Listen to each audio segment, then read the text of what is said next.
Price the lord, hallelujah. ದೇವರ ನಾಮಕ್ಕೆ ಸ್ತೋತ್ರವಾಗಲಿ. ಪ್ರಾರ್ಥನೆ ಮಾಡಿಕೊಳ್ಳೋಣ. ಸರ್ವ ಸೃಷ್ಟಿಕರ್ತನ ತಂದೆಯ ದೇವರೇ, ಮಗನ ದೇವರೇ, ಪರಿಶುದ್ಧಾತ್ಮನೇ, ನಿಮ್ಮ ನಾಮಕ್ಕೆ ಸ್ತೋತ್ರ ಸ್ವಾಮಿ. ಈ ದಿವಸ ಈ ಸಮಯವೂ ಕೂಡ ನಿಮ್ಮಿಂದ ನೇಮಕವಾದಂತಹ ದಿವಸ ಸಮಯವಾಗಿದೆ. ಅದಕ್ಕಾಗಿ ನಿಮಗೆ ಸ್ತೋತ್ರ. ಈ ದಿವಸದ ಸಂದೇಶದ ಭಾಗವನ್ನು ಹೇರಳವಾಗಿ ಆಶೀರ್ವದಿಸಿರಿ. ನಿಮ್ಮ ಪವಿತ್ರ ಆತ್ಮರ ಮೂಲಕ ನಡೆಸುವುದಕ್ಕಾಗಿ ನಿಮಗೆ ಸ್ತೋತ್ರ. ನಿಮ್ಮೆಲ್ಲ ಉಪಕಾರ ಪ್ರೀತಿಗಾಗಿ ಸ್ತೋತ್ರ. ಯೇಸುವಿನ ನಾಮದಲ್ಲಿ ಪ್ರಾರ್ಥಿಸಿದ್ದೇನೆ ನಮ್ಮ ತಂದೆಯೇ, ಆಮೇನ್. ಇದನ್ನು ಕೇಳುತ್ತಿರುವ ನನ್ನ ಸಹೋದರ ಸಹೋದರಿಯೇ, ನಿಮಗೂ ನನ್ನ ಹೃದಯಪೂರ್ವಕವಾದಂಥ ನಮಸ್ಕಾರಗಳು. ಈ ದಿವಸದ ಸಂದೇಶದ ಭಾಗವು ವಿಮೋಚನಕಾಂಡ 6ನೇ ಅಧ್ಯಾಯ 28ರಿಂದ. ವಿಮೋಚನಕಾಂಡ 6ನೇ ಅಧ್ಯಾಯ 28ರಿಂದ. ದೇವರ ನಾಮಕ್ಕೆ ಸ್ತೋತ್ರವಾಗಲಿ. ವಚನದ ಕಡೆಗೆ ಹೋಗೋಣ. ಯೆಹೋವನು ಐಗುಪ್ತ ದೇಶದಲ್ಲಿ ಮೋಶೆ ಸಂಗಡ ಮಾತಾಡಿದಾಗ ಆತನು ಅವನಿಗೆ, ನಾನು ಯೆಹೋವನು, ನಾನು ನಿನಗೆ ಹೇಳುವುದನ್ನೆಲ್ಲ ನೀನು ಐಗುಪ್ತರ ಅರಸನಾದ ಫರೋಹನನ ಸನ್ನಿಧಿಯಲ್ಲಿ ಹೇಳಬೇಕೆಂದು ಹೇಳಲಾಗಿ, ಮೋಶೆ ಯೆಹೋವನಿಗೆ, ಸ್ವಾಮಿ, ನಾನು ಮಾತಾಡುವುದರಲ್ಲಿ ಜಾಣನಲ್ಲ, ಫರೋಹನನು ನನ್ನ ಮಾತು ಹೇಗೆ ಕೇಳಾನು ಅಂದನು. ದೇವರ ನಾಮಕ್ಕೆ ಸ್ತೋತ್ರವಾಗಲಿ. ಮತ್ತೆ ಪುನಃ ಏನು ಮಾಡ್ತಾನೆ, ಮೋಶೆ ದೇವರಿಗೆ ಹೇಳ್ತಾನೆ, ಸರಿಯಪ್ಪ, ನಾನು ಹೇಗೆ ಐಗುಪ್ತರೇ ನನ್ನ ಮಾತನ್ನ ಇಸ್ರಾಯೇಲರೇ ಕೇಳೋದಿಲ್ಲ, ಮತ್ತೆ ಐಗುಪ್ತನಾದ ಅರಸನು ನನ್ನ ಮಾತನ್ನು ಹೇಗೆ ಕೇಳ್ತಾನೆ, ನಾನು ಹೇಗೆ ಜಾಣನಲ್ಲ ಅಂತ ಹೇಳುವಂತ ಮತ್ತೊಂದು ಸಲ ಕೂಡ ಮೋಶೆ ದೇವರಿಗೆ ಹೇಳುತ್ತಾ ಇದ್ದಾನೆ ಈ ಮಾತನ್ನ. ದೇವರ ನಾಮಕ್ಕೆ ಸ್ತೋತ್ರವಾಗಲಿ. ಹಾಗೆ ವಿಮೋಚನಕಾಂಡ 7ನೇ ಅಧ್ಯಾಯ 1 ಮತ್ತು 2ನೇ ವಚನಗಳನ್ನು ಓದಿಕೊಳ್ಳೋಣ. ಆಗ ಯೆಹೋವನು ಮೋಶೆಗೆ ಇಂತೆಂದನು, ನಿನ್ನನ್ನು ಫರೋಹನಿಗೆ ದೇವರ ಸ್ಥಾನದಲ್ಲಿ ನೇಮಿಸಿದ್ದೇನೆ. ನೋಡು, ನಿನ್ನ ಅಣ್ಣನಾದ ಆರೋನನು ನಿನಗೋಸ್ಕರ ಪ್ರವಾದಿಯಾಗಿರುವನು. ದೇವರ ನಾಮಕ್ಕೆ ಸ್ತೋತ್ರವಾಗಲಿ. ನೋಡು, ನನ್ನ ಸ್ಥಾನದಲ್ಲಿ ನಿನ್ನನ್ನು ನೇಮಿಸಿದ್ದೇನೆ. ನಿನ್ನ ಅಣ್ಣ ಕೂಡ ನಿನಗೋಸ್ಕರ ನಿನಗೆ ಸಹಾಯವಾಗಿ ಪ್ರವಾದಿಯಾಗಿರ್ತಾನೆ. ನೀನೊಬ್ಬನೇ ಅಲ್ಲ, ನಾನು ನಿನ್ನ ಅಣ್ಣನನ್ನು ಕೂಡ, ಅಂದರೆ ಮೋಶೆಗೆ ಅಣ್ಣನಾಗಬೇಕು, ಆರೋನನ್ನು ಕೂಡ ನಿನ್ನ ಜೊತೆಲಿ ನಾನು ಕಳಿಸ್ತೇನೆ ಅಂತೇಳಿ. ಹಾಗೆ ಇವತ್ತು ದೇವರು ಏನು ಮಾಡ್ತಾರೆ ಅಂತ ಇದನ್ನು ಹಿಂದೆ ಕೂಡ ನಾವು ತಿಳ್ಕೊಂಡಿದ್ದೇವೆ. ಒಬ್ಬೊಬ್ಬರನ್ನೆಲ್ಲ, ಇಬ್ಬಿಬ್ಬರನ್ನು, ಒಬ್ಬರಿಗೆ ಅಸಾಧ್ಯವಾದ ಕಾರ್ಯ ಏನಾದರೂ ಆಗುವುದಾದರೆ, ಅವರಲ್ಲಿ ಏನಾದರೂ ಬಲಹೀನತೆಗಳು ಇರುವುದಾದರೆ ಅವರಿಗೆ ಸಹಾಯಕನಾಗಿ ಒಬ್ಬರನ್ನು ಕೊಟ್ಟೇ ಕೊಡ್ತಾರೆ ಅಂತ ದೇವರ ನಾಮಕ್ಕೆ ಸ್ತೋತ್ರ. ಹಾಗೆ ಇದನ್ನು ಕೂಡ ನಾವು ನೋಡ್ತೇವೆ. ಕಡೆಗೆ ಇಸ್ರಾಯೇಲರಲ್ಲಿ 72 ಜನರನ್ನು ಆರಿಸಿಕೊಂಡು ಇಬ್ಬಿಬ್ಬರನ್ನಾಗಿ ಒಂದೊಂದು ಹಳ್ಳಿಗೆ ಯೆಹೋವ ದೇವರು ಕಳಿಸಿದ್ರು ಅಂತೇಳಿ ನಾವು ಇದನ್ನ ನೋಡ್ತೇವೆ. ಹಾಗೆ ಹೊಸ ಒಡಂಬಡಿಕೆಯಲ್ಲಿ ಯೇಸು ಸ್ವಾಮಿ ಕೂಡ ಹೇಳಿದ್ದಾರೆ, ಇಬ್ಬಿಬ್ಬರಾಗಿ ಒಂದೊಂದು ಹಳ್ಳಿಗೆ ಹೋಗಿ ಅಂತೇಳಿ. ಆಗ ಅಲ್ಲಿ ಒಬ್ಬರಿಗೊಬ್ಬರು ಸಹಾಯಕರಾಗಿರ್ತಾರೆ ಅಂತ ಇದರ ಅರ್ಥ. 2ನೇ ವಚನ, ವಿಮೋಚನಕಾಂಡ 7:2. ನಾನು ನಿನಗೆ ಆಜ್ಞಾಪಿಸುವುದನ್ನೆಲ್ಲ ನೀನು ಹೇಳಬೇಕು. ಇಸ್ರಾಯೇಲರು ದೇಶದಿಂದ ಹೊರಟು ಹೋಗುವುದಕ್ಕೆ ಅಪ್ಪಣೆ ಕೊಡಬೇಕೆಂಬುದಾಗಿ ನಿನ್ನ ಅಣ್ಣನಾದ ಆರೋನನೇ ಫರೋಹನನ ಮುಂದೆ ಮಾತಾಡಬೇಕು ಅಂತೇಳಿ. ಆಗ ನೀನಲ್ಲಿ ಸುಮ್ಮನೆ ನಿಲ್ಲು, ನಿನ್ನ ಅಣ್ಣನೇ, ನೀನು ಹೇಳಿ ಆಯ್ತಲ್ಲ, ನಿನ್ನ ಅಣ್ಣ ಹೇಳಬೇಕು. ಈಗ ಏನು ಮಾಡಬೇಕು, ಇಸ್ರಾಯೇಲರನ್ನ ಬಿಟ್ಟು ಕೊಡು, ದೇವರನ್ನು ಆರಾಧಿಸಲಿಕ್ಕೆ ಹೋಗಿ ಬರ್ತೀವಿ. ಹಿಂದೆ ನಾವು ತಿಳ್ಕೊಂಡಿದ್ದೇವೆ, 3 ದಿವಸದಷ್ಟು ದೂರ ಪ್ರಯಾಣ ಹೋಗಿ ಬಲಿ ಅರ್ಪಿಸಿ ಬರಕ್ಕೆ, ನಾವು ಆರಾಧಿಸಿ ಬರಕ್ಕೆ ಇಸ್ರಾಯೇಲರನ್ನ ಬಿಟ್ಟು ಕೊಡಬೇಕು ಅಂತ ನಿನ್ನ ಅಣ್ಣನೇ ಅಲ್ಲಿ ಏನ್ ಮಾಡಬೇಕು, ಫರೋಹನಿಗೆ ಹೇಳಬೇಕು ಅಂತೇಳಿ. ಹಾಗೆ 3ನೇ ವಚನ, ವಿಮೋಚನಕಾಂಡ 7:3. ಆದರೂ ನಾನು ಫರೋಹನ ಮನಸ್ಸಿನಲ್ಲಿ ಹಠವನ್ನು ಹುಟ್ಟಿಸಿ ಐಗುಪ್ತ ದೇಶದಲ್ಲಿ ಅನೇಕ ಸೂಚಕ ಕಾರ್ಯಗಳನ್ನು, ಅದ್ಭುತ ಕಾರ್ಯಗಳನ್ನು ನಡೆಸಿ ನನ್ನ ಶಕ್ತಿಯನ್ನು ತೋರಿಸುವೆನು ಅಂತ ದೇವರ ನಾಮಕ್ಕೆ ಸ್ತೋತ್ರವಾಗಲಿ. ಆದರೂ ಮತ್ತೆ ದೇವರು ಮೋಶೆಗೆ ಹೇಳ್ತಾರೆ, ಎಷ್ಟೇ ಹೇಳಿದ್ರು ಅವನು ಅವರನ್ನ ಬಿಟ್ಟುಕೊಡೋದಿಲ್ಲ. ಅವನ ಹಠಮಾರಿ ಅವನು. ಅವನ ಹಿಂದೆ ಕೂಡ ನಾವು ಓದಿಕೊಂಡಿದ್ದೇವೆ, ಅವನ ಹೃದಯವನ್ನು ನಾನು ಕಠಿಣಪಡಿಸ್ತೇನೆ, ಕಾರಣ ಅಲ್ಲಿ ನನ್ನ ಶಕ್ತಿಯನ್ನು ತೋರಿಸ್ತೇನೆ ಅಂದರೆ ಅವನ ಹಠ, ಅಹಂಕಾರ, ಗರ್ವಕ್ಕೆ ದೇವರು ಯಾರು ಅಂತೇಳಿ ತೋರಿಸಿಕೊಡುತ್ತೇನೆ ಅಂತ ಇದರ ಅರ್ಥ.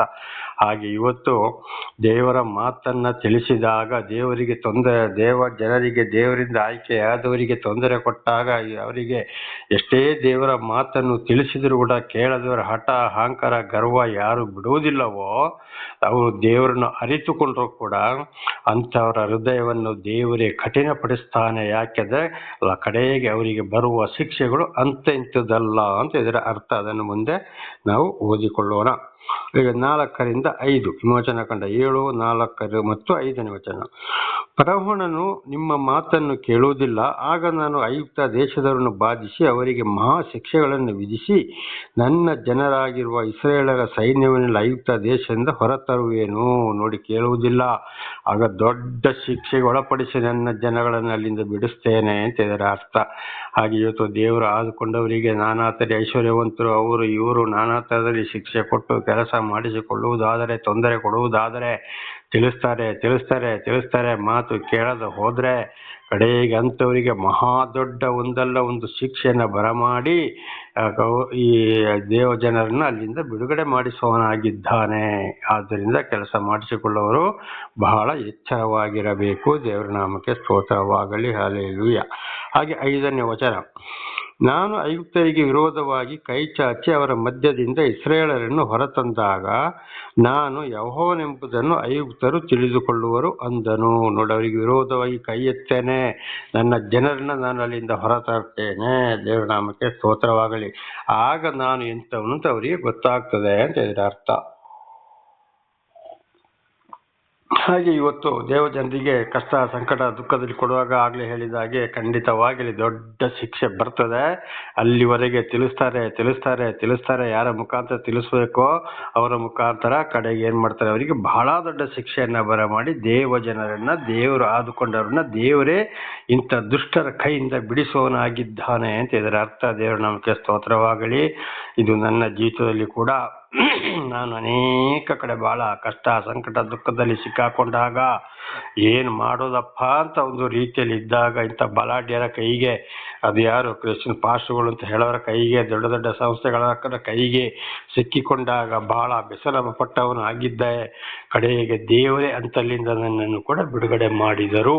ಇದು ದೇವ ಜನರಲ್ಲಿ ನಡೆಯುವಂಥ ಒಂದು ಕಾರ್ಯವಾಗಿದೆ. ದೇವರ ನಾಮಕ್ಕೆ ಸ್ತೋತ್ರವಾಗಲಿ. ಹಾಗೆ 6 ಮತ್ತು 7ನೇ ವಚನ. ಯೆಹೋವನ ಆಜ್ಞೆಯಂತೆಯೇ ಮೋಶೆ ಆರೋನರು ಮಾಡಿದರು. ಅವರು ಫರೋಹನ ಹತ್ತಿರ ಮಾತಾಡಿದ ಕಾಲದಲ್ಲಿ ಮೋಶೆ 80 ವರ್ಷದವನು, ಆರೋನನು 83 ವರ್ಷದವನು ಆಗಿದ್ದರು. ನೋಡಿ, ದೇವರು ಐಗುಪ್ತ ದೇಶದಲ್ಲಿ ಮೋಶೆ ಮುಖಾಂತರ, ಆರೋನನ ಮುಖಾಂತರ ಆ ಕಾರ್ಯವನ್ನು ಎಷ್ಟೋ 1000 ವರ್ಷಗಳ ಹಿಂದೆ ಮಾಡುವಾಗ ಮೋಶೆಗೆ 80 ವರ್ಷ, ಆರೋನನಿಗೆ 83 ವರ್ಷ. ನೋಡಿ, ಅಂಥವರ ಇಳಿಯ ವಯಸ್ಸಿನಲ್ಲಿ ಕೂಡ ದೇವರ ಕಾರ್ಯವನ್ನ ಮಾಡಿದ್ರು. ಹಾಗೆ ಇವತ್ತು ದೇವರು ಆರಿಸಿಕೊಂಡವರು ಎಷ್ಟೇ ವರ್ಷ ಆದರೂ ದೇವರ ಕಾರ್ಯವನ್ನು ಮಾಡ್ತಾರೆ. ಅಂದರೆ ದೇವರು ಅವರ ಮುಖಾಂತರ ಆ ಕಾರ್ಯವನ್ನು ನಡೆಸ್ತಾರೆ ಅಂತ ಇದರ ಅರ್ಥವಾಗಿದೆ. ದೇವರ ನಾಮಕ್ಕೆ ಸ್ತೋತ್ರವಾಗಲಿ. ಹಾಗೆ ಒಂದು ಕಡೆ ನೋಡುವಾಗ 50 ವರ್ಷದ ಮೇಲೆ ಅವರು ಕೆಲಸ ಮಾಡುವಾಗೆ ಇಲ್ಲ. ಆದರೆ ಇಲ್ಲಿ ನೋಡುವಾಗ ದೇವರು ಆರಿಸಿಕೊಂಡವರನ್ನು ಕೊನೆಯವರೆಗೂ ದೇವರು ಕೆಲಸ ಮಾಡಿಸಿಕೊಳ್ತಾರೆ ಅಂತ ಇದರ ಅರ್ಥ. ಅವರಿಗೆ ಶಕ್ತಿ ಬಲ ದೇವರೇ ಕೊಡ್ತಾರೆ, ದೇವರಿಂದ ಆಯ್ಕೆಗೊಂಡವರಿಗೆ ಅಂತ ಇದರ ಅರ್ಥವಾಗಿದೆ. ದೇವರ ನಾಮಕ್ಕೆ ಸ್ತೋತ್ರ. ಈಗ 8ರಿಂದ 10 ವಿಮೋಚನಕಾಂಡ 7, 8ರಿಂದ 10ರವರೆಗೆ ಓದಿಕೊಳ್ಳೋಣ.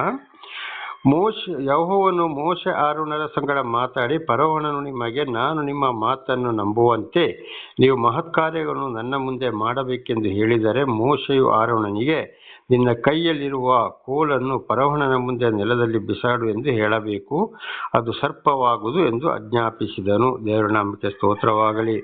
ಹಾಗೆ ಮತ್ತೆ ನೋಡಿ ಹೇಳ್ತಾರೆ, ನಿಮ್ಮ ಕೈಯಲ್ಲಿ ಒಂದು ಕೋಲ್ ತಗೊಂಡು ಹೋಗ್ಬೇಕು ಅಂತ ನಾನು ಮೊದಲೇ ಹೇಳಿದ್ದೇನೆ, ಅದನ್ನು ತೆಗೆದುಕೊಂಡು ಹೋಗಿ ಅರಸನ ಮುಂದೆ, ಐಗುಪ್ತ ದೇಶದ ಅರಸನ ಮುಂದೆ ಎಸೇರಿ, ಅದು ಅಲ್ಲಿ ಹಾವು ಆಗ್ತದೆ ಅಂತ ಹೇಳಿ ಆಜ್ಞಾಪಿಸಿದನು. ದೇವರ ನಾಮಕ್ಕೆ ಸ್ತೋತ್ರವಾಗಲಿ. ಆದರೆ ಮತ್ತಾದರೂ ಅವನು ನಂಬುತ್ತಾನ ನೋಡೋರಂತೇಳಿ ಒಂದೊಂದು ಅವಕಾಶವನ್ನ ಏನ್ ಮಾಡ್ತಾರೆ, ಅರಸನಿಗೆ ಕೊಡ್ತಾರೆ. ಆಗ ಇದರ ಅರ್ಥ, ದೇವರಿಗೆ ವಿರುದ್ಧವಾದ ಹಠಮಾರಿ ಗರ್ವಿಗಳ ಮುಂದೆ ದೇವರು ಒಂದೊಂದೇ ಕಾರ್ಯವನ್ನ ಮಾಡಿಸ್ತಾ ಬರ್ತಾರೆ. ಅಂದ್ರೆ ಈಗಲಾದ್ರೂ ಅವರು ಪಶ್ಚಾತ್ತಾಪ ಪಡ್ತಾರೋ ಅಂತ ಹೇಳುವಂತ ಕಾರ್ಯಗಳನ್ನ ಮಾಡಿಸಿಕೊಂಡು ತಿಳಿಸಿಕೊಂಡೇ ಬರ್ತಾರೆ. ಇದು ಕೂಡ ನಮ್ಮ ಜೀವಿತದಲ್ಲಿ. 10ನೇ ವಚನ. ಮೋಶೆ ಆರೋನರು ಫರೋಹನ ಬಳಿಗೆ ಹೋಗಿ ಯೆಹೋವನು ತಮಗೆ ಆಜ್ಞಾಪಿಸಿದಂತೆ ಮಾಡಿದರು. ಆರೋನನು ತನ್ನ ಕೋಲನ್ನು ಫರೋಹನ ಮತ್ತು ಅವನ ಪರಿವಾರದವರ ಮುಂದೆ ನೆಲದಲ್ಲಿ ಬಿಸಾಡಿದಾಗ ಅದು ಸರ್ಪವಾಯಿತು. ಅಲ್ಲಿಂದ ಪುನಃ ಪರಣ ಮುಂದೆ ಹೋಗ್ತಾರೆ. ಆರೋನನ ಕೋಲನ್ನು ಎಸೆಯುತ್ತಾನೆ. ಆಗ ಏನಾಗ್ತದೆ, ಅಲ್ಲಿ ದೇವರು ಆ ಕೋಲನ್ನು ಸರ್ಪವಾಗುವಂತೆ ಮಾಡಿದರು. ಇದು ಒಂದನೇ ಕಾರ್ಯ. ಐಗುಪ್ತ ದೇಶದ ಅರಸನ ಮುಂದೆ ಮೊದಲ ಕಾರ್ಯ ಮಾಡಿದ್ದು ಯಾರೋ? ದೇವರು. ದೇವರ ನಾಮಕ್ಕೆ ಸ್ತೋತ್ರವಾಗಲಿ, ಹಲ್ಲೆಲೂಯ. ಹಾಗೆ ಒಂದೊಂದು ಕಾರ್ಯಗಳನ್ನು ಮಾಡೋರಾಗಿದ್ದಾರೆ. ಸರಿ, ಅಲ್ಲಿಂದ ಈಗ 11 ಮತ್ತು 12ನೇ ವಚನ. ಫರೋಹನನು ಐಗುಪ್ತ ದೇಶದ ವಿದ್ವಾಂಸರನ್ನು ಮಂತ್ರಗಾರರನ್ನು ಕರೆಸಿದಾಗ ಆ ಜೋಯಿಸರು ತಮ್ಮ ಗುಪ್ತ ವಿದ್ಯೆಗಳಿಂದ ಅದೇ ರೀತಿಯಾಗಿ ಮಾಡಿದರು. ಅವರು ತಮ್ಮ ತಮ್ಮ ಕೋಲುಗಳನ್ನು ನೆಲಕ್ಕೆ ಬಿಸಾಡಲು ಅವು ಸರ್ಪಗಳಾದವು. ಆದರೆ ಆರೋನನ ಕೋಲು ಅವರ ಕೋಲುಗಳನ್ನು ನುಂಗಿಬಿಟ್ಟಿತು. ಯೆಹೋವನು ಮೊದಲು ಹೇಳಿದ್ದಂತೆ ಫರೋಹನನ ಹೃದಯವು ಕಠಿಣವಾಯಿತು. ಅವನು ಅವರ ಮಾತಿಗೆ ಕಿವಿಗೊಡದೆ ಹೋದನು. ನೋಡಿ, ಇವರು ಹೀಗೆ ಮಾಡಿದಲ್ಲ. ಅರಸ ಏನು ಮಾಡ್ದ? ಮಾಯವಾದಿ, ಮಂತ್ರ, ಮಾಟ, ಛಿದ್ರ ಮಾಡೋರು ಕೂಡ ಅವರನ್ನು ಕರೆಸಿ ಕೋಲುಗಳನ್ನು ಕೂಡ ಅವನು ಕೂಡ ಅಲ್ಲಿ ಸರ್ಪವಾಗುವಂತೆ ಮಾಡಿಸಿದ. ನೋಡಿ, ಇವತ್ತು ಇದರ ಪ್ರಕಾರ ನೋಡುವಾಗ ಅನೇಕರು ಮಾಯ ಮಂತ್ರಗಳ ದೆಸೆಯಿಂದ ಅದರ ಪಕ್ಕಾ ಸೈತಾನ ಕಾರ್ಯ ಅದರಿಂದಲೂ ಕೂಡ ಬಹಳ ಕಾರ್ಯಗಳನ್ನು ಮಾಡಿಸ್ತಾರೆ ಇವತ್ತು ಅಂತ ಇದ್ವಿ. ಆದರೆ ಏನಾಯ್ತಲ್ಲಿ? ಆರೋನನು ಬಿಸಾಡಿದ ಕೋಲು ಸರ್ಪವಾದಾಗ ಐಗುಪ್ತ ದೇಶದ ಅರಸನಲ್ಲಿ ಜೋಯಿಸರಿಂದ ಮಾಯಮಂತ್ರದವರಿಂದ ಮಾಡಿಸಿದ ಕೋಲಿನಿಂದಾದ ಸರ್ಪಗಳನ್ನು ನುಂಗಿಬಿಟ್ಟಿತು ಅಂತ. ಹಾಗಿದ್ರೆ ಅರ್ಥ ಏನಪ್ಪ ಅಂದರೆ, ದೇವರ ಮುಂದೆ ಯಾವ ಮಾಯ ಮಂತ್ರ ಯಾವುದು ನಡೆಯೋದಿಲ್ಲ.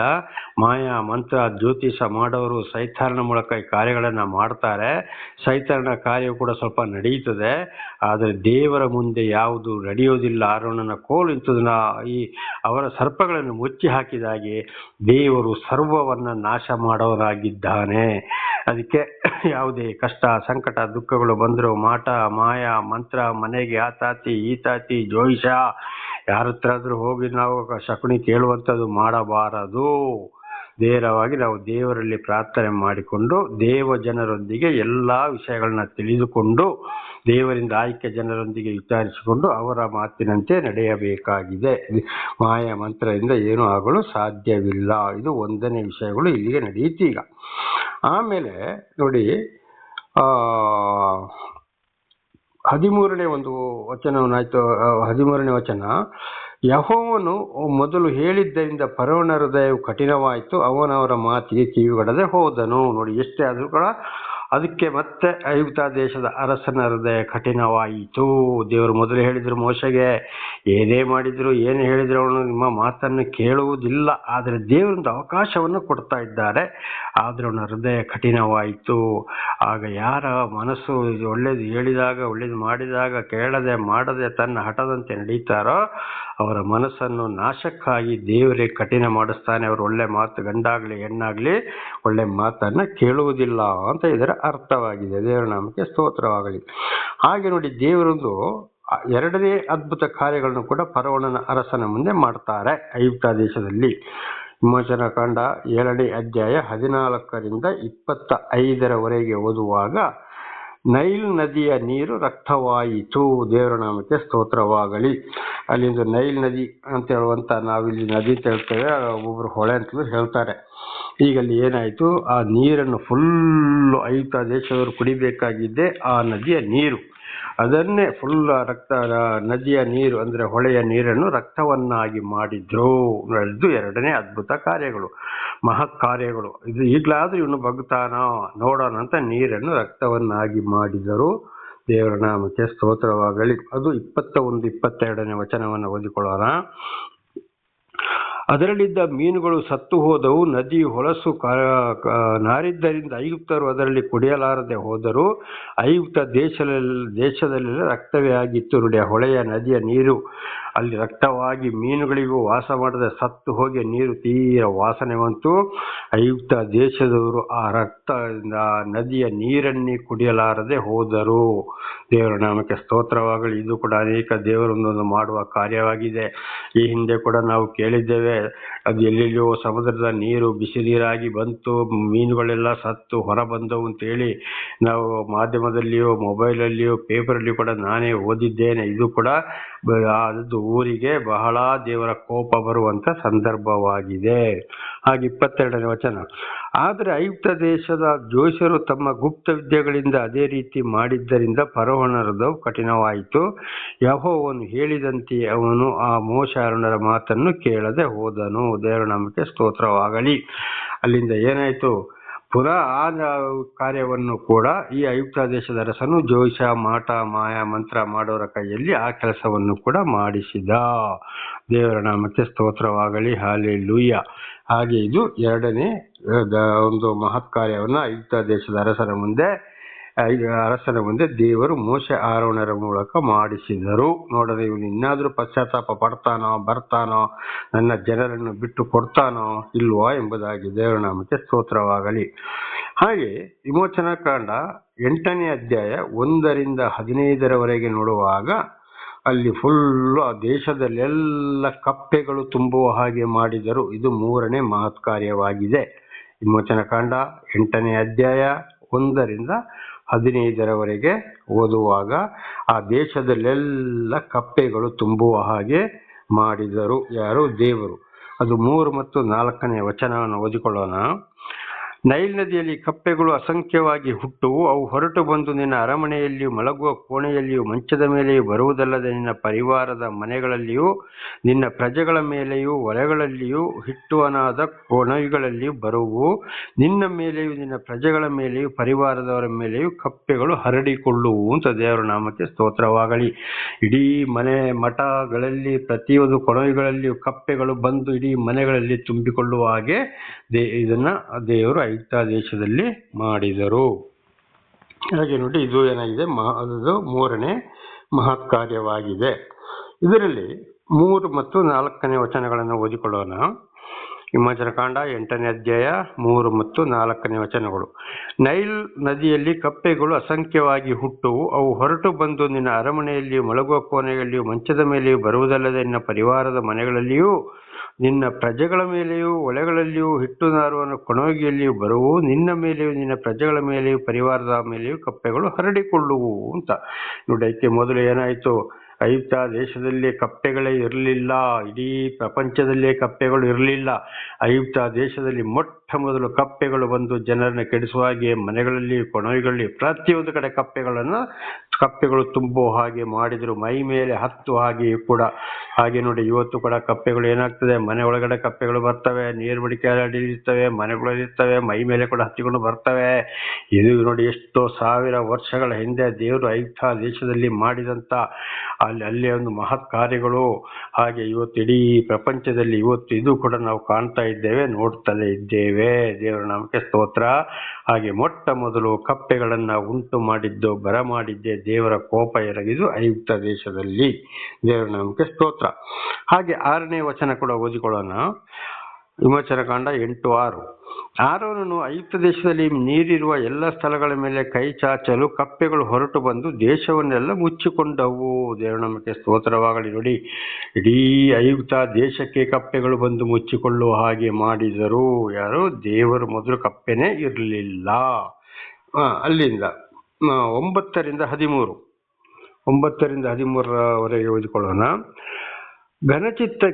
ಮೋಶೆ ಘನಚಿತ್ತಕ್ಕೆ ತೋರಿದಂತೆ ನೀನೇ ಅದಕ್ಕೊಂದು ಕಾಲವನ್ನು ನೇಮಿಸಬೇಕು. ಈ ಕಪ್ಪೆಗಳು ಯಾವಾಗ ನಿನ್ನ ಬಳಿಯಿಂದಲೂ ನಿನ್ನ ಮನೆಗಳಿಂದಲೂ ತೊಲಗಿ ನದಿಯಲ್ಲಿ ಮಾತ್ರ ಉಳಿಯುವಂತೆ ನೀನು ನಿನಗೋಸ್ಕರವೂ ನಿನ್ನ ಪ್ರಧಾನ ಪರಿವಾರದವರಿಗೋಸ್ಕರವೂ ಬೇಡಿಕೊಳ್ಳಲಿ ಎಂದು ಫರೋಹನನ್ನು ಕೇಳಲು ಅವನು ನಾಳೆ ಅಂದನು. ಅದಕ್ಕೆ ಮೋಶೆ, ನಿನ್ನ ಮಾತಿನ ಪ್ರಕಾರವೇ ಆಗುವುದು. ಕಪ್ಪೆಗಳು ನಿನ್ನನ್ನು, ನಿನ್ನ ಮನೆಯನ್ನು, ನಿನ್ನ ಪರಿವಾರದವರನ್ನು ಬಿಟ್ಟು ನದಿಯಲ್ಲಿ ಮಾತ್ರ ಇರುವು. ಇದರಿಂದ ನಮ್ಮ ದೇವರಾಗಿರುವ ಯೆಹೋವನಿಗೆ ಸಮನರು ಬೇರೆ ಯಾರೂ ಇಲ್ಲವೆಂದು ನೀನು ತಿಳಿದುಕೊಳ್ಳುವಿ ಅಂದನು. ನೋಡಪ್ಪ, ನಿನಗೆ ಈ ಕಪ್ಪೆಗಳಿಂದ ಬಿಡುಗಡೆ ಆಗಬೇಕಾದ್ರೆ ಇಸ್ರಾಯೇಲರನ್ನ ಬಿಟ್ಟುಕೊಡು, ದೇವರಲ್ಲಿ ನೀನು ಒಪ್ಪಿಕೋ, ಬೇಡಿಕೋ. ಹಾಗಾದರೆ ಮಾತ್ರ ದೇವರು ಕಪ್ಪೆಗಳನ್ನ ತೊಲಗಿಸ್ತಾನೆ. ಅದು ದೇವರಿಂದ ಮಾತ್ರ ಸಾಧ್ಯ, ಹೊರತು ಇನ್ನು ಯಾರಿಂದಲೂ ಅದು ಅಲ್ಲಿ ಸಾಧ್ಯವಿಲ್ಲ ಅಂತೇಳಿ ಮೋಶೆ ಆಗ ಫರೋಹನಿಗೆ ಹೇಳ್ತಾ ಇದ್ದಾನೆ. ಮೋಶೆ ಮುಖಾಂತರ ದೇವರು ಮತ್ತೆ ತಿಳಿಸ್ತಾ ಇದ್ದಾರೆ. 13ನೇ ವಚನ. ಯೆಹೋವನು ಮೋಶೆಯ ಮಾತಿನ ಪ್ರಕಾರ ಮಾಡಿದನು. ಮನೆಗಳಲ್ಲಿಯೂ ಅಂಗಳಗಳಲ್ಲಿಯೂ ಬಯಲಿನಲ್ಲಿರುವ ಇದ್ದ ಕಪ್ಪೆಗಳು ಸತ್ತು ಹೋದವು. ನೋಡಿ, ಮತ್ತೆ ಏನಾಯ್ತು, ಬಂದು ನುಗ್ಗೋದು, ಮಾಡೋದು, ಸೇರೋದು ಮಾತ್ರವಲ್ಲ, ಆ ಕಪ್ಪೆಗಳು ಸತ್ತು ಹೋದವು ಅಂತಾಗ ಏನಾಯ್ತು, ಅಲ್ಲಿ ಮನೆ ಕಪ್ಪೆಗಳು ಸತ್ತಾಗ ಇಡೀ ವಾಸನೆ ಬರವಾಗಿ ದೇವರು ಮಾಡಿದರು, ಅಂತಹ ಶಿಕ್ಷೆಗೂ ಕೂಡ ಒಳಪಡಿಸಿದರು. ಇದುವೇ ಇವತ್ತು ಕಾರ್ಯಗಳು ಕೂಡ ದೇವರಿಗೆ ವಿರುದ್ಧವಾದವರ ಕಾರ್ಯದಲ್ಲಿ ಮನೆಯಲ್ಲಿಯೂ ಅಲ್ಲಿಯೂ ಇಲ್ಲಿಯೂ ಪ್ರತಿ ಒಂದು ಇದುವೇ ನಡೆಯುವಂಥದ್ದು. ದೇವರ ನಾಮಕ್ಕೆ ಸ್ತೋತ್ರವಾಗಲಿ. ಹಾಗೆ 15ನೇ ವಚನ, ವಿಮೋಚನಾ ಕಾಂಡ 8:15. ಆದರೆ ಫರೋಹನನು ಉಪಶಮನವಾಯಿತೆಂದು ತಿಳಿದಾಗ ತನ್ನ ಹೃದಯವನ್ನು ಮುಂಡು ಮಾಡಿಕೊಂಡನು, ಯೆಹೋವನು ಹೇಳಿದಂತೆ ಅವನು ಅವರ ಮಾತನ್ನು ಕೇಳದೆ ಹೋದನು. ನೋಡಿ, ಈ ಶಿಕ್ಷೆ ಬರಮಾಡಿದ್ರು ಕೂಡ ಮತ್ತು ಫರೋಹನನ ಮನಸ್ಸು ಹೃದಯ ಕಠಿಣವಾಯಿತು. ದೇವರ ಮಾತನ್ನ ಮೋಶೆ ಮತ್ತು ಆರೋನರ ಮೂಲಕ ತಿಳಿಸುವಾಗ ಅವನು ಕೇಳಲಿಲ್ಲ. ಯಾಕೆ? ದೇವರು ಮೊದಲು ಹೇಳಿದ್ರಲ್ಲ, ಅವನ ಹೃದಯವನ್ನು ಕಠಿಣಪಡಿಸ್ತೇನೆ ಅಂತೇಳಿ. ಹಾಗೆ ದೇವರ ನಾಮಕ್ಕೆ ಸ್ತೋತ್ರವಾಗಲಿ. ಆದ್ರೂ ಒಂದೊಂದು ಅವಕಾಶಗಳನ್ನ ಕೊಡ್ತಾ ಬರ್ತಾನೆ. ದೇವರ ನಾಮಕ್ಕೆ ಸ್ತೋತ್ರವಾಗಲಿ. ಪರೀಕ್ಷೆಗೆ ಒಳಪಡಿಸ್ತಾ ಇರ್ತಾರೆ. ಹಾಗೆ 16ರಿಂದ 18ರವರೆಗೆ ನೋಡುವಾಗ ಹೇನುಗಳ ಕಾಟ ಮನುಷ್ಯರ ಮೇಲೆಯೂ ಪ್ರಾಣಿಗಳ ಮೇಲೆಯೂ. ದೇವರ ನಾಮಕ್ಕೆ ಸ್ತೋತ್ರ. ಅದು ಆಯ್ತು. ಇದು ಏನಾಗಿದೆ, ಅಲ್ಲಿ 4ನೇ ಬಾಧೆಯಾಗಿದೆ.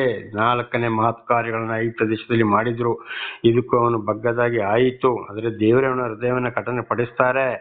ಅದಕ್ಕೆ ಒಂದೊಂದು ಅರ್ಥಗಳನ್ನ, ಒಂದೊಂದು ವಿಷಯಗಳನ್ನ ಅಲ್ಲಿ ನೆರವೇರಿಸ್ತಾ ದೇವರು ಬರ್ತಾ ಇದ್ದಾರೆ. ನೋಡಿ, ಮನುಷ್ಯರ ಮೇಲೆಯೂ ಪ್ರಾಣಿಗಳ ಮೇಲೆಯೂ ಹೇನುಗಳು ಬರುವಾಗಿ ಮಾಡಿದರು. ಆಗ ನೋಡಿ, ಪ್ರಥಮವಾಗಿ ಮನುಷ್ಯರ ತಲೆಯಲ್ಲಿ ಮೈಗಳ ಮೇಲೆ ಕೂಡ ನಾನಾ ತರದ ಕಪ್ಪು ಹೇನು, ಬಿಳಿ ಹೇನು, ತಲೆಗಳಲ್ಲಿ ಕೂಡ ಕಪ್ಪು ಹೇನು ಉಂಟಾಯಿತು. ಆಮೇಲೆ ಪ್ರಾಣಿಗಳ ಮೈ ಮೇಲೆ ಕೂಡ, ಇವತ್ತು ದನಗಳ ಮೇಲೆಯೂ, ನಾಯಿಗಳ ಮೇಲೆಯೂ, ಕೋಳಿಗಳ ಮೇಲೆ ಕೂಡ ಹೇನುಗಳು ಇಲ್ಲೂ ಇದ್ದಾವೆ. ಕಾರಣ ಇದೆಲ್ಲ ಬರುವುದು ಯಾಕೆಪ್ಪ ಅಂದ್ರೆ, ಮನೆ ಒಳಗಡೆ ಇವತ್ತು ತಿಗಣೆಗಳು ಬೇಕಾದಷ್ಟು ಇರ್ತವೆ. ಇದು ಕೂಡ ದೇವರ ಶಾಪವೇ ಆಗಿದೆ. ದೇವರಿಗೆ ವಿರುದ್ಧವಾಗಿ ನಡೆಯುವಾಗ ದೇವರು ಕೊಡುವಂತ ಶಾಪ ಇದು ಇವತ್ತು ಇದೆ ಅಲ್ವಾ. ಮನುಷ್ಯರ ಮೇಲೆಯೂ ಬಿಳಿ ಹೆಣ್ಣುಗಳು ಇರ್ತವೆ, ಕಪ್ಪು ಹೆಣ್ಣುಗಳು ಎಲ್ಲೆಲ್ಲಿಯೋ ಸ್ಥಳಗಳು ಇರ್ತವೆ, ತಲೆಗಳಲ್ಲಿಯೂ ಇರ್ತವೆ. ಮನೆ ಒಳಗಡೆ ತಿಗಣೆಗಳು ಇರ್ತವೆ, ನಾಯಿಗಳ ಮೇಲೆ ಇರ್ತವೆ, ದನಗಳ ಮೇಲೆ ಇರ್ತವೆ, ಕೋಳಿಗಳ ಮೇಲೆ ಕೂಡ ಹೇನುಗಳು ಇರ್ತವೆ. ಇದೆಲ್ಲ ದೇವರ ಒಂದು ಕೋಪವಾಗಿದೆ, ದೇವರಿಗೆ ವಿರುದ್ಧವಾಗಿ ನಡೆಯುವಾಗ ಅಂತೇಳಿ ಇದನ್ನ ತಿಳಿದುಕೊಳ್ಳಬೇಕು. ಇದೆಲ್ಲ ಶಾಪವಾಗಿದೆ ಅಂತ ಅಲ್ಲಿ ತಿಳಿದುಕೊಳ್ಳಬೇಕು. ದೇವರ ನಾಮಕ್ಕೆ ಸ್ತೋತ್ರ. ಹಾಗೆ 19ನೇ ಒಂದು ವಚನವನ್ನ ಅಲ್ಲಿ ನಾವು ಓದಿಕೊಳ್ಳೋಣ. ವಿಮೋಚನಾ ಕಾಂಡ 8ನೇ ಅಧ್ಯಾಯ 19ನೇ ವಚನ. ಆಗ ಆ ಜೋಯಿಸರು ಇದು ದೇವರ ಕೈಕೆಲಸವೇ ಸರಿ ಎಂದು ಫರೋಹನಿಗೆ ಹೇಳಿದರು. ಆದರೂ ಫರೋಹನ ಹೃದಯವು ಕಠಿಣವಾಗಿತ್ತು. ಯೆಹೋವನು ಮೋಶೆಗೆ ತಿಳಿಸಿದಂತೆಯೇ ಅವನು ಅವರ ಮಾತನ್ನು ಕೇಳದೆ ಹೋದನು. ದೇವರ ನಾಮಕ್ಕೆ ಸ್ತೋತ್ರ. ನೋಡಿ, ಇಷ್ಟೆಲ್ಲ ಕೆಲಸ, ಫಸ್ಟ್ ಕೋಲನ್ನು ಮಾತ್ರ ಅಲ್ಲಿ ಏನ್ ಮಾಡಿದ್ರು ಈ ಜೋಯಿಸರು, ಮಾಯಾಮಂತ್ರವಾದಿ. ಅವರ ಕೋಲುಗಳು ಕೂಡ ಹಾವಾದಾಗೆ ಮಾಡಿದ್ರು. ನೈಲ್ ನದಿ ನೀರನ್ನ ದೇವರೇ ರಕ್ತವನ್ನಾಗಿ ಮಾಡಿಸಿದಾಗ ಅದನ್ನು ಕೂಡ ಅವರು ಮಾಡಿದ್ರು. ಆದ್ರೆ ಬಾಕಿ ಈ ಕೆಲಸವನ್ನ, ಕಪ್ಪೆಗಳ ಕಾಟ, ಏನು ಮುಂತಾದಗಳ ಕಾಟನ ಈ ಜೋಯಿಸರಿಗೆ ಏನು ಮಾಡಲು ಸಾಧ್ಯವಾಗಲಿಲ್ಲ. ಆಗ ಜೋಯಿಸರ ಹೇಳ್ತಾರೆ, ಇದೆಲ್ಲ ದೇವರ ಕಾರ್ಯ ಎಂಬುದಾಗಿ. ಹಾಗೆ ಮಾಯಾ ಮಂತ್ರ, ಜ್ಯೋತಿಷ ಇದೆಲ್ಲದರ ದೇವರ ಮುಂದೆ ಯಾವ ಕಾರ್ಯಗಳು ಕೂಡ ನಡೆಯುವುದಿಲ್ಲ. ಕಡೆಗೆ ಜೋಯಿಸರು ಕೂಡ ಸೋತು ಹೋಗಿ ಫರೋಹನ ಅರಸರಿಗೆ ಹೇಳ್ತಾರೆ, ಇದು ದೇವರ ಒಂದು ಕಾರ್ಯವೇ ಸರಿ, ಇಂಥ ಕಾರ್ಯಗಳು ನಡೀತಾ ಬರುವಾಗ ಅಂತ. ಆದ್ರೂ ಕೂಡ ಅಲ್ಲಿ ಏನಾಗಿದೆ, ಫರೋಹನ ಅರಸನ್ನ ದೇವರು ಕಠಿಣ ಮಾಡಿಸಿದ್ದರಿಂದ ಇಸ್ರಾಯೇಲರನ್ನ ಅಲ್ಲಿಂದ ಹೋಗಗೊಡಿಸುವುದಿಲ್ಲ. ದೇವರ ನಾಮಕ್ಕೆ ಸ್ತೋತ್ರವಾಗಲಿ. ಹಾಗೆ ಮಾಯಾ ಮಂತ್ರ, ಜ್ಯೋತಿಷ ಅದೆಲ್ಲ ಸೈತಾನನ ಕಾರ್ಯಗಳು. ಆದರೆ ದೇವರ ಮುಂದೆ ಅವರ ಯಾವ ಜ್ಯೋತಿಷ, ಮಾಯಾ ಮಂತ್ರ ಒಂದು ನಡೆಯುವುದಿಲ್ಲ ಅಂತ ಇದರಲ್ಲಿ ತಿಳ್ಕೊಳ್ಬೇಕು. ಅದಕ್ಕೆ ಹೇಳೋದು, ಮಾಯಾ ಮಂತ್ರ, ಜ್ಯೋತಿಷ, ಪೂಜಾರಿಗಳ ಹತ್ರ, ಮಠಾಧೀಶರ ಹತ್ರ, ಆ ಪೂಜಾರಿ, ಈ ಪೂಜಾರಿ, ಆ ನೂಲು, ಆ ಭಸ್ಮ, ಆ ಮಂತ್ರ, ಈ ಮಂತ್ರಕ್ಕೆ ಅಂತ ಹೋಗಬಾರದು. ದೇವರ ಮಾತಾಡುವ ಸೃಷ್ಟಿಗತನಾದ ಭಗವಂತ ಪರಮಾತ್ಮನು, ಅಥವಾ ಇವತ್ತು ಕುರಾನ್ ಇರ್ಬೋದು, ಭಗವದ್ಗೀತೆ ಇರ್ಬೋದು, ಮಹಾಭಾರತ ಇರ್ಬೋದು, ಬೈಬಲ್ ಇರ್ಬೋದು, ಇದೆಲ್ಲ ಸರ್ವ ಸೃಷ್ಟಿಗತನಾದ ದೇವರು ಹೇಳಿದಂತ ಮಾತನ್ನೇ ಕೇಳಿ ಮುಂದೆ ಹೋಗ್ಬೇಕು ಅಂತ ಇದಕ್ಕೆ ಹೇಳುವಂಥದ್ದು. ದೇವರ ನಾಮಕ್ಕೆ ಸ್ತೋತ್ರ. ಹಾಗೆ ಮತ್ತೆ 20ರಿಂದ 24ರವರೆಗೆ ಓದುವಾಗ ವಿಮೋಚನಾ ಕಾಂಡ 8ನೇ ಅಧ್ಯಾಯ 20ರಿಂದ 24ರವರೆಗೆ ಓದುವಾಗ ಅಲ್ಲಿ ವಿಷ ಹುಳುಗಳ ಕಾಟ. ದೇವರ ನಾಮಕ್ಕೆ ಸ್ತೋತ್ರವಾಗಲಿ. 24ನೇ ಒಂದು ವಚನವನ್ನ ಓದಿಕೊಳ್ಳೋಣ. ಯೆಹೋವನು ಹಾಗೆ ಮಾಡಿದನು. ವಿಷದ ಹುಳುಗಳು ಫರೋಹನ ಅರಮನೆಯಲ್ಲಿಯೂ ಅವನ ಪರಿವಾರದವರ ಮನೆಗಳಲ್ಲಿಯೂ ಸಮಸ್ತ ಐಗುಪ್ತ ದೇಶದಲ್ಲಿ ವಿಪರೀತವಾಗಿ ತುಂಬಿಕೊಂಡವು. ಅವುಗಳಿಂದ ದೇಶವು ಹಾಳಾಯಿತು. ನೋಡಿ, ಅಲ್ಲಿ ಏನಾಯ್ತು? ಹೇಣು ಕಾಟ ಆಯ್ತು, ಎಲ್ಲ ಆಯ್ತು. ಕಡೆಗೆ ವಿಷದ ಹುಳಗಳು ನಾನಾ ರೀತಿ. ಈಗ ನೋಡಿ, ಒಂದೊಂದು ಹುಳಗಳಲ್ಲಿ ಇವತ್ತು ವೀಳ್ಯದೆಲೆ ತಿಂತಾರೆ. ಅದರಲ್ಲಿ ಯಾವುದೋ ಒಂದು ಹುಳ ಹರಿದು ಹೋದರೆ ಅದನ್ನು ತಿಂದವರು ಸತ್ತು ಹೋಗ್ತಾರೆ. ಆಗ ನಾನಾ ರೀತಿ ಇವತ್ತು ಮನೆಯಲ್ಲಿ ಹಳ್ಳಿಗಳಿವೆ, ಅವು ಕೂಡ ವಿಷಗಳೇ. ಇವತ್ತು ತಿನ್ನುವ ಆಹಾರ ಪದಾರ್ಥಗಳಲ್ಲಿ ಅದರಲ್ಲಿ ಇದರಲ್ಲಿ ಬಿದ್ದರೆ ವಾಂತಿ ಭೇದಿಯಾಗಿ ಅದರಲ್ಲಿ ಕೂಡ ಇವತ್ತು ಸಾಯೋರಿದ್ದಾರೆ. ನಾನಾ ರೀತಿ ವಿಷದ ಹುಳಗಳು ಇದ್ದಾವೆ. ಮುಟ್ಟಿದ್ರೆ ಮೈ ತೀರ ಕಜ್ಜಿ ತೊರಿಕೆ ಸಾಯೋರಿದ್ದಾರೆ. ಹೀಗೆ ವಿಷದ ಹುಳುಗಳನ್ನು ಕೂಡ ದೇವರಲ್ಲಿ ಏನು ಮಾಡಿದ್ರು? ಐಗುಪ್ತ ದೇಶದಲ್ಲಿ ಬರಮಾಡಿದರು. ದೇವರ ನಾಮಕ್ಕೆ ಸ್ತೋತ್ರವಾಗಲಿ.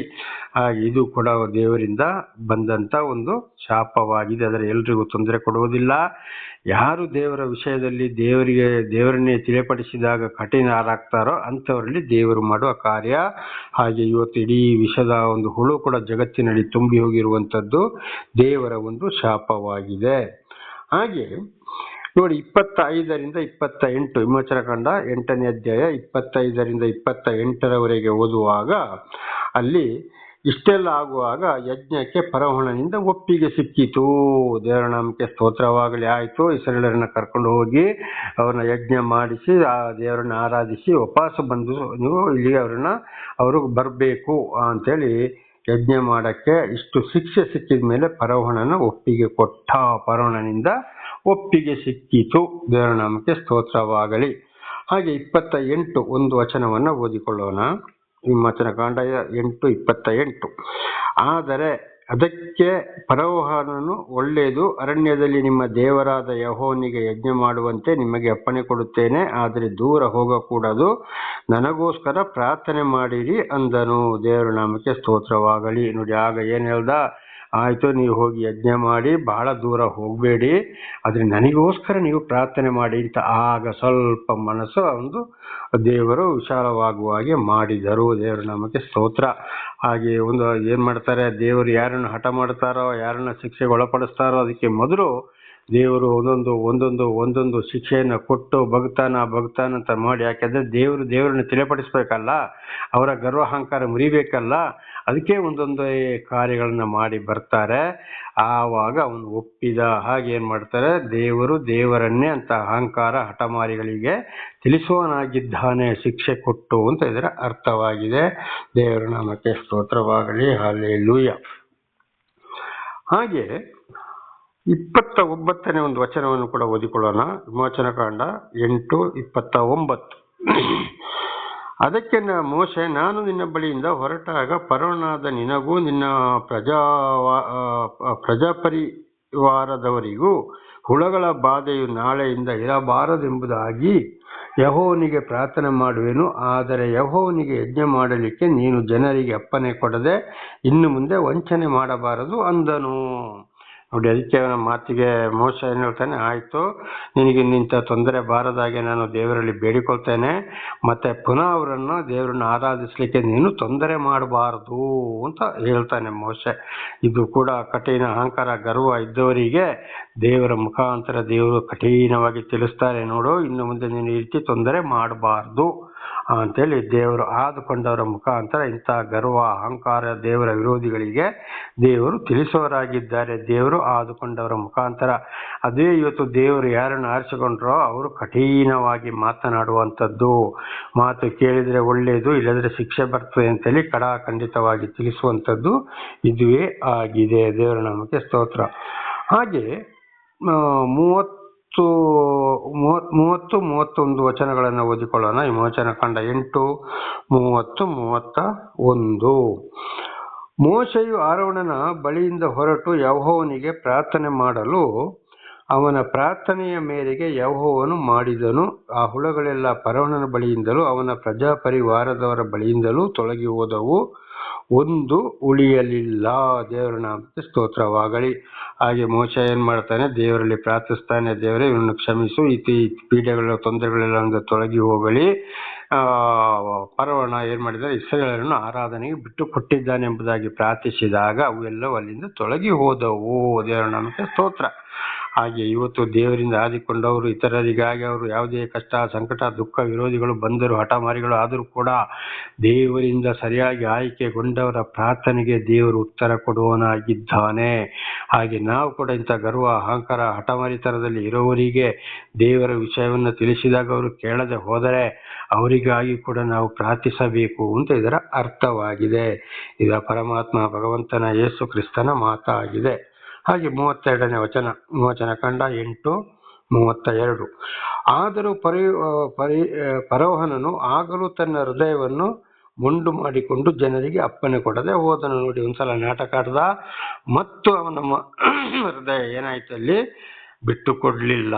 ಅಯ್ಯೋ ಬೇಡ ಹೋಗ್ಬಾರ್ದು, ಯಾಕೆ ಇಲ್ಲಿ ಕಷ್ಟಗಳು ಕಡಿಮೆ ಆಯ್ತು, ಹುಳಗಳು ಕಪ್ಪೆಗಳೆಲ್ಲ ಬಿಟ್ಟು ಹೋದವು, ಈ ಜಂತುಗಳು ಹೇಣು ಗೀಣೆಲ್ಲ ನಿಂತು ಹೋಯಿತು. ಆಗ ಏನ್ ಮಾಡ್ದಲ್ಲಿ ಅವನ ಹೃದಯ ಕಠಿಣವಾಯಿತು, ಬಿಟ್ಟು ಕೊಡ್ಲಿಲ್ಲ. ಹಾಗೆ ಇವತ್ತು ಅನೇಕರು ದೇವರಲ್ಲಿ ಕಷ್ಟ ಸಂಕಟ ದುಃಖಗಳಿಗೆ ಒಳಗಾದಾಗ ದೇವರಿಂದ ಆಯ್ಕೆಗೊಂಡವರು ಪ್ರಾರ್ಥಿಸಿದಾಗ ಆ ಮಾತಿಗೆ ಉತ್ತರ ಕೊಟ್ಟು ಅಲ್ಲಿರುವಂತ ಎಲ್ಲ ಕಷ್ಟ ಸಂಕಟ ದುಃಖ ಪೀಡೆಗಳಿಂದ ದೇವರು ಬಿಡುಗಡೆಗೊಂಡಾಗ ಆಗ ಮತ್ತೆ ಕೆಲವರು ಏನ್ ಮಾಡ್ತಾರೆ, ನಮ್ಗೆ ದೇವ್ರು ಬೇಡಪ್ಪ, ನಾವು ಚೆನ್ನಾಗಾದ್ರೆ ಸಾಕು, ನಾವು ಚೆನ್ನಾಗಿ ಆಗಿದ್ದೇವೆ ಅಂತೇಳಿ ಮತ್ತೆ ದೇವರನ್ನ ಆರಾಧಿಸ್ಲಿಕ್ಕೆ ಹೋಗೋದಿಲ್ಲ. ಇದು ಇವತ್ತಿನ ಜೀವಿತದಲ್ಲಿ ಅನೇಕರು ಕೂಡ ಅದುವೇ ಇದ್ದಾರೆ. ಯಾವಾಗ ಕಷ್ಟ ಸಂಕಟ ದುಃಖಗಳಿಗೆ ದೇವರನ್ನ ಹಾಕೊಂಡವರು ಪ್ರಾರ್ಥಿಸಿದಾಗ ಅಲ್ಲಿ ಗುಣವಾಗ್ತಾ ಬಂತು, ವೈದ್ಯರ ಮೂಲಕ ಔಷಧಿಗಳ ಮೂಲಕ ನಾನಾ ರೀತಿಯಲ್ಲಿ ಅಥವಾ ದೇವರೇ ಅವರ ಕಷ್ಟವನ್ನು ಬಿಡುಗಡೆ ಮಾಡಬಹುದು. ಆಮೇಲೆ ದೇವರನ್ನು ಮರೆತು ನಾನು ದೇವರನ್ನ ಬಿಡುವುದಿಲ್ಲ, ನನಗೆ ಎಲ್ಲೋ ಬೇಕು, ಅದು ಬೇಕು, ಇದು ಬೇಕು ಅಂತೇಳಿ ಮತ್ತೆ ಅಹಂಕಾರ ಗರ್ವದಲ್ಲಿ ನಡೆಯುವರಾಗಿದ್ದಾರೆ. ನಮ್ಮ ಕಷ್ಟಗಳು ತೊಂದರೆ ಆದ್ರೆ ನಿವಾರಣೆ ಆದ್ರೆ ಸಾಕು ಎಂಬುದಾಗಿ ಇದು ಕೂಡ ಅನೇಕರ ಜೀವಿತದಲ್ಲಿ ಇವತ್ತು ಇದುವೇ ನಡೆಯುತ್ತಾ ಇದೆ. ದೇವರ ನಾಮಕ್ಕೆ ಸ್ತೋತ್ರವಾಗಲಿ, ಹಲ್ಲೆಲೂಯ. ಹಾಗೆ ವಿಮೋಚನ ಕಂಡ 9ನೇ ಅಧ್ಯಾಯ 1-10 ನಾವಿಲ್ಲಿ ಓದುವಾಗ ದನಗಳಿಗೆ ಕಾಯಿಲೆಗಳು ಏನಾಗಿದೆ, ಅಲ್ಲಿ ದನ ಕರುಗಳಿಗೆ ಆಗ ಹೇಳುಗಳನ್ನ ನೋಡಿದ್ದೇವೆ. ಮತ್ತೆ ಇಲ್ಲಿ ಅವನು ಎರಡನೇ ಇಷ್ಟ ಆಗಿ ಅವನು ಹಠ ಅಹಂಕಾರ ಗರ್ವದಿಂದ ಬಿಡುಗಡೆಗೊಳ್ಳದಿರುವಾಗ ದನಗಳಿಗೆ ಅಲ್ಲಿ ಕಾಯಿಲೆಗಳು ಬಂದವು ಅಂತೇಳಿ 7ನೇ ವಚನ ಓದಿಕೊಳ್ಳೋಣ. ವಿಮೋಚನ ಕಂಡ 9:7. ಫರೋಹನನ್ನು ವಿಚಾರಿಸಿದಾಗ ಇಸ್ರೇಲರ ಪಶುಗಳಲ್ಲಿ ಒಂದು ಸಾಯಲಿಲ್ಲ ಎಂದು ತಿಳಿದುಕೊಂಡನು. ಆದಾಗ್ಯೂ ಫರೋಹನ ಹೃದಯವು ಮೊಂಡುವಾಗಿದ್ದರಿಂದ ಆ ಜನರಿಗೆ ಹೊರಡಲಿಕ್ಕೆ ಅಪ್ಪಣೆ ಕೊಡದೆ ಹೋದನು. ದೇವರ ನಾಮಕ್ಕೆ ಸ್ತೋತ್ರವಾಗಲಿ. ಅವನ ಹೃದಯದಲ್ಲಿ ಏನಾಯಿತು, ಮತ್ತೆ ಕಠಿಣವಾಯಿತು. ದೇವರ ನಾಮಕ್ಕೆ ಸ್ತೋತ್ರವಾಗಲಿ, ಹಲ್ಲೆಲೂಯ. ಹಾಗೆ ದನ ಕರುಗಳಿಗೆ ಕೂಡ ಅಲ್ಲಿ ಏನಾಯಿತು, ಕುತ್ತಿಗೆ ಬಾವು, ಕಾಲು ಜ್ವರಗಳು, ನಾನಾ ರೀತಿಯ ಕಾಯಿಲೆಗಳನ್ನ ದೇವರು ದನಗಳಿಗೆ ಬರಮಾಡಿದರು. ಇದು ಕೂಡ ಏನಾಗ್ತದೆ, ಇವತ್ತು ಕೂಡ ಇಡೀ ದೇಶದಲ್ಲಿ ದನ ಕರುಗಳಲ್ಲಿ ಕಾಯಿಲೆಗಳು ಅವರವರು ಮಾಡಿದಂತ ಪಾಪಗಳಾಗಿವೆ. ಅದು ಪ್ರಾಣಿಗಳ ಮೇಲೆ ಕೂಡ ಬರ್ತದೆ. ಪ್ರಾರ್ಥನೆ ಮಾಡಿಕೊಳ್ಳೋಣ. ನಾಳೆಗೂ ಮುಂದುವರಿಯುವುದು.